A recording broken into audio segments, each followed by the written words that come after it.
கர்த்தருக்கு சித்தமானால் 2026 ஜனவரி மாசம், அதாவது அடுத்த வருஷம் ஜனவரி மாசம் எண்ட் டைம் லேபரர்ஸ் ஊழியத்தின் சார்பாக ஓல்ட் ஏஜ் ஹோம் வந்து ஒண்ணு ஸ்டார்ட் பண்ணலாம் அப்படின்ட்டு பிளான் பண்ணியிருக்கிறோம். ஸோ இதுக்காக நீங்களும் கொடுக்கலாம். இன்னைக்கு பார்த்தீங்க அப்படின்னா நிறைய குடும்பங்கள்ல வயசானவங்களும் வச்சுட்டு இருக்கிறதுக்கு முடியல. ஒரு சிலருக்கு பிடிக்கல. ஒரு சிலருக்கு வந்து வயசானவங்கள எப்படி ஹேண்டில் பண்றதுக்கு அப்படின்னு தெரியல. வயசானவங்க வந்து பேஷண்டா இருக்கும் பட்சத்துல வந்து வீட்ல வச்சு பார்த்துக்கிறது கொஞ்சம் கஷ்டமான ஒரு ப்ரொசீஜரா இருக்கும். அப்படிப்பட்டவர்களுக்காக நம்ம வந்து ஓல்ட் ஏஜ் ஹோம் வந்து ஒண்ணு ஸ்டார்ட் பண்ணலாம் அப்படின்னு பிளான் பண்ணியிருக்கிறோம். ஸோ இந்த ஹோம்ல வந்து வயசானவங்க, ஆதரவற்றவர்கள், அதே மாதிரி பேஷண்ட்ஸ் உங்களை வந்து பராமரிக்கணும் அப்படின்ட்டு ஒரு நோயாளிகளை கூட நம்ம வந்து இந்த ஹோம்ல வச்சு பாத்துக்கலாம் அப்படின்ட்டு நெக்ஸ்ட் இயர்ல இருந்து 2026ல இருந்து இதை வந்து பிளான் பண்ணிட்டு இருக்கிறோம். ஸோ உங்களுக்கும் இதுல ஒரு பார்ட்டா நீங்க இருக்கணும்னு நினைச்சீங்க அப்படின்னா நீங்க இந்த ஹோமுக்கு வந்து டொனேட் பண்ணலாம். ஏன்னா இப்போ வந்து நாங்க ஃபண்ட் கலெக்ட் பண்ணிட்டு இருக்கிறோம், அதே மாதிரி ப்ரேயர் பண்ணிட்டு இருக்கிறோம். ஸோ நீங்களும் இதுல வந்து ஒரு பார்ட்டா இருக்கணும் அப்படின்னு நினைச்சேன். ஏன்னா இங்க வந்து நிறைய ஏழைகள் எல்லாம் நீங்க பாப்பீங்க, பஸ் ஸ்டாண்ட் ரயில்வே ஸ்டேஷன்ல பாப்பீங்க. அவங்களுக்கு கொடுக்கறதுக்கு உங்களுக்கு முடியாத சுச்சுவேஷனா இருக்கலாம். ஆனா நீங்க வந்து இதுக்கு விதைக்கலாம். ஸோ இதுக்காக நீங்க கொடுக்க ஆண்டவர் உங்களையும் ஆசீர்வதிப்பார். ₹1 இருந்து நீங்க ஸ்டார்ட் பண்ணலாம். ₹1 இருந்து நீங்க கொடுக்க ஆரம்பிக்கலாம். உங்களால எவ்வளவு முடியுமோ நீங்க அவ்வளவு கொடுங்க. கர்த்தர் உங்களை அதிகமாக ஆசீர்வதிப்பார். சோ இந்த ஸ்கிரீன்ல தெரியக்கூடிய இந்த நம்பரை நீங்க கான்டாக்ட் பண்ணி, இது வாட்ஸ்அப் நம்பர் தான். நீங்க வாட்ஸ்அப் பண்ணீங்க அப்படின்னா நீங்க எப்படி வந்து இந்த ஃபண்ட் கொடுக்கலாம் அப்படின்ற டீடைல்ஸ் வந்து உங்களுக்கு கொடுப்போம். சோ அதை நீங்க ஃபாலோ பண்ணி நீங்களும் இந்த ஹோமுக்கு வந்து நீங்க டொனேட் பண்ணலாம். கர்த்தர் உங்களை அதிகமாக ஆசீர்வதிப்பாராக. God bless you.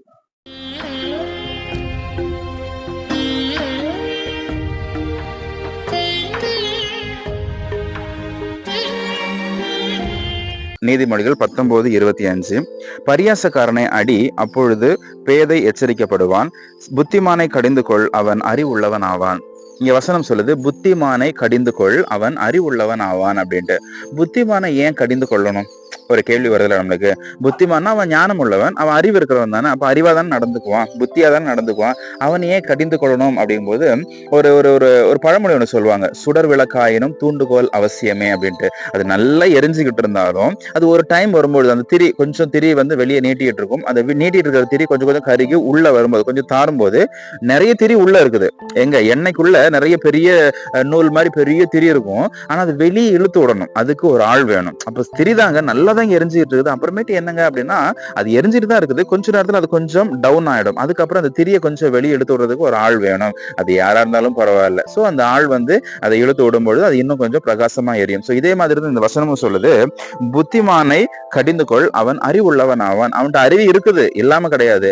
ஆனா இன்னும் அறிவுள்ளவன் ஆகணும் அப்படின்ட்டு. இன்னொன்னு பாத்தீங்க அப்படின்னா இங்க புத்திமானதான் கடிந்து கொள்ள சொல்லுது, பரியாசக்காரனை கடிந்து கொள்ளாத அப்படின்னு சொல்லுது. அதுக்கு முதல் வசனங்களா நீங்க பாக்கும்போது பரியாசக்காரனை கடிந்து கொள்ளாத அப்படின்ட்டு. ஏன்னா பரியாசக்காரனுக்கு அந்த ஞானம் தெரியாது. இந்த கடிந்து கொள்ளுதல் அப்படிங்கும்போது இதுக்கான சரியான விளக்கம் என்ன அப்படின்னாக்க, அது வந்து கொஞ்சம் கடிந்து கொண்டு எச்சரிச்சு புத்தி சொல்றது. இந்த கடிந்து கொள்றது அப்படின்றது சாஃப்டா சொல்றது கிடையாது.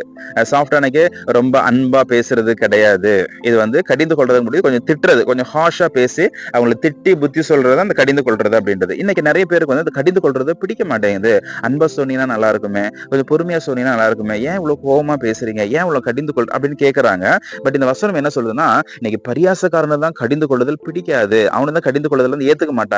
ஆனா இன்னைக்கு புத்திமான் என்ன பண்ணுவான்னா, புத்திமான் நீ கடிந்து கொள்ளும் பொழுது அவன் ஏத்துக்கொண்டு அறிவில் தேருவான் அப்படின்ட்டு. அப்போ இன்னைக்கு நீங்க யாரையாவது கடிந்து கொள்றீங்க, ஏதோ ஒரு விஷயம் நீங்க சொல்றீங்க, அவங்ககிட்ட சொல்றீங்க, அவங்களுக்கு புரியல, தப்பா பண்ணிட்டாங்க, இல்ல ஏதோ ஒன்று மிஸ்டேக் பண்ணிட்டாங்க போது நீங்க திட்டுறீங்க. ஓகே, மிஸ்டேக் பண்ணும்போது திட்டி நம்ம கண்டித்து உணர்த்தது தப்பு கிடையாது. இன்னைக்கு நிறைய பேர் அது தப்பா காட்டிட்டு இருக்கிறாங்க. ஏன் என்ன திட்டுறீங்க, ஏன் வந்து இப்படி பண்றீங்க அப்படின்னு காட்டிட்டு இருக்காங்க. பட் அப்படி பண்றது தப்பு கிடையாது. அப்போ நீங்க வந்து யாரையாவது உணர்த்தி நடத்தும் போது அவங்க அதை ஏத்துக்கல, அவங்களுக்கு அது புரியல, அதை வந்து அக்செப்ட் பண்ணிக்கல அப்படிங்கும் போது நீங்க வந்து சோர்ந்து போயிடாதீங்க. சார் என்ன இது, நம்ம நல்ல விஷயத்தை தான் நல்லதுக்கு தானே சொல்றோம், ஆனா ஏன் வந்து ஏத்துக்க மாட்டேன்றாங்க, ஏன் நம்மளே திட்டுறாங்க அப்படின்னு நீங்க நினைச்சுக்காதீங்க.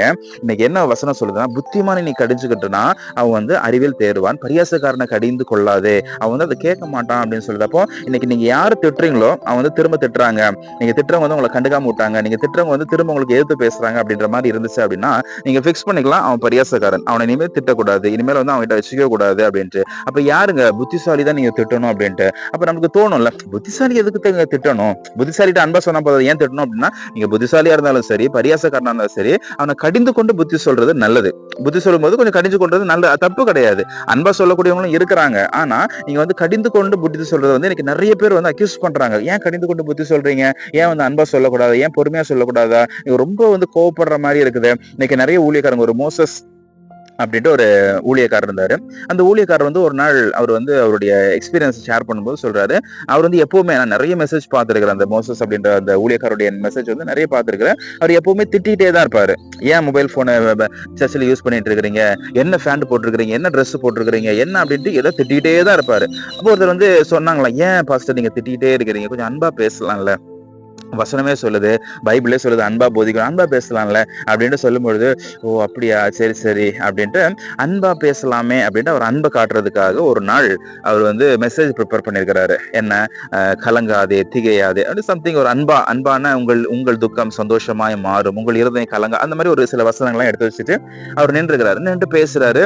உங்கள் துக்கம் சந்தோஷமாய் மாறும் சொல்லிட்டு அதுக்கப்புறம் திரும்ப திரும்ப அதையே சொல்லிட்டு இருக்கிறாரு. வேற அடுத்த டாபிக் வரலும் போது இவருக்கு ரொம்ப வெக்ஸ் ஆயிடுச்சு. அதெல்லாம் இல்லாம பேசி முடிச்சுட்டு அவர் வந்து ப்ரேயர் பண்ணிட்டு போயிட்டு நைட் ஆண்டவருடைய சமூகத்துல உட்காரும் பொழுது, உனக்கு நான் என்ன வேலை கொடுத்துருக்கிறேன், உனக்கு என்ன கொடுத்துருக்கேன், என்ன டாபிக் கொடுத்துருக்கிறேன், உனக்கு என்ன இது, நீ கடிந்து கொண்டு புத்தி சொல்லணும், சபையை வந்து நீ எச்சரிக்கணும், அதுதான் உன்னுடைய வேலை. சபையை வந்து நீ கடிந்து கொண்டு புத்தி சொல்லணும், சபையை வந்து நீ நல்வழிப்படுத்தணும், அதுதான் உன்னுடைய வேலை. நீ போயிட்டு அங்க வந்து அவங்களுக்கு அன்பா பேசிட்டு இருந்த, அவங்கள வந்து இப்படி பண்ணிட்டு இருந்தனாக்கி அது எப்படி அப்படின்ட்டு. அப்போ ஆண்டவர் வசனம் சொல்லுது, ஒரு சிலரை அப்போஸ்தலர்களாகவும், ஒரு சிலர் சுவிசேஷகர்களாகவும், ஒரு சிலரை மந்தை மேய்ப்பர்களாகவும் அப்படி மாத்தி வச்சிருக்க 5-fold மினிஸ்ட்ரியில ஒவ்வொருத்தங்களும் ஒவ்வொரு விதமா வச்சிருக்கிற மாதிரி இன்னைக்கு கடிந்து கொண்டு புத்தி சொல்றதுக்கு ஆண்டவர் ஒரு கூட்டத்தை வச்சிருக்கிறாரு. அவங்க அப்படிதான் சொல்லுவாங்க, அவங்க அப்படி சொன்னாதான் மக்கள் ஏத்துக்குவாங்க, அப்படி சொன்னாதான் அது வந்து கரெக்டா போய் சேரும். அப்படி இருக்கும்பொழுது நான் கடிந்து கொண்டு புத்தி சொன்னக்கு எனக்கு முடியாது அப்படின்னா அதுக்கு வேற பேரும் கொடுத்துருக்குது பைபிள். அப்போ புத்திசாலி மட்டும்தான், ஞானமுள்ள மட்டும்தான் கடிந்து கொள்ளதை ஏத்துக்கொள்வான். அப்ப நீங்க யார் திட்டுறீங்களோ, திட்டுறதை யாரெல்லாம் அக்செப்ட் பண்ணிட்டு ஓகே பஸ்டர் நான் வந்து கரெக்ட் பண்ணிக்கிறேன், ஓகே பஸ்டர் நான் சரிப்படுத்திக்கிறேன், ஓகே நான் கரெக்ட் பண்ணிக்கிறேன் அப்படின்ட்டு யார் சொல்றாங்களோ அவங்க மட்டும்தான் ஞானவான்கள், மற்றவர்கள் ஞானவான்கள் அல்ல. அப்ப வசனம் அதையும் சொல்லுது, பரிகாசக்காரனே கடிந்து கொள்ளாதேன்னு சொல்லுது. அப்ப பரிகாசக்காரனை நீங்க கடிந்து கொள்ளாதீங்க, அவங்களுக்கு நீங்க புத்தி சொல்லாதீங்க, அவங்களை விட்டுருங்க. ஒரு தடவை சொல்லிட்டு விட்டுருங்க, அதுக்கப்புறம் அவங்க கிட்ட நீங்க போக வேண்டாம். அப்ப இந்த ஞானம் உள்ளவர்களை மட்டும் ஃபோக்கஸ் பண்ணுங்க, அவங்கள மட்டும் ஃபோக்கஸ் பண்ணி அவங்களுக்கு நல்ல ஆலோசனைகள் கொடுங்க, அவங்களுக்கு நிறைய விஷயங்களை சொல்லிக் கொடுங்க. அவங்க ஞானத்துல தேறுவாங்க, ஞானத்துல நிபுணர்களாய் மாறுவாங்க. ஆண்டவர் உங்களையும் அதிகமாய் ஆசீர்வதிப்பார். தொடர்ந்து புத்தி சொல்லுங்க. கடிந்து கொண்டு புத்தி சொல்றது தவறு கிடையாது. இன்னைக்கு நிறைய பேர் வந்து கடிந்து கொண்டு புத்தி சொல்றதுல ஏத்துக்க மாட்டேன்றாங்க. அவங்க ஏத்துக்காததுனால இது தப்பு அப்படின்றது கிடையாது. வசனம் சொல்லுது, ஆண்டவர் சொல்லிருக்கிறாரு, பழைய ஏற்பாட்டிலையும் சொல்லப்பட்டிருக்குது, புதிய ஏற்பாட்டிலையும் சொல்லப்பட்டிருக்குது. அதனால கடிந்து கொண்டு புத்தி சொல்லுங்கள், உங்ககிட்ட கொடுக்கக்கூடிய மந்தையை காத்துக் கொள்ளுங்கள். அது உங்களை அதிகமாக ஆசீர்வதிப்பாராக. God bless you.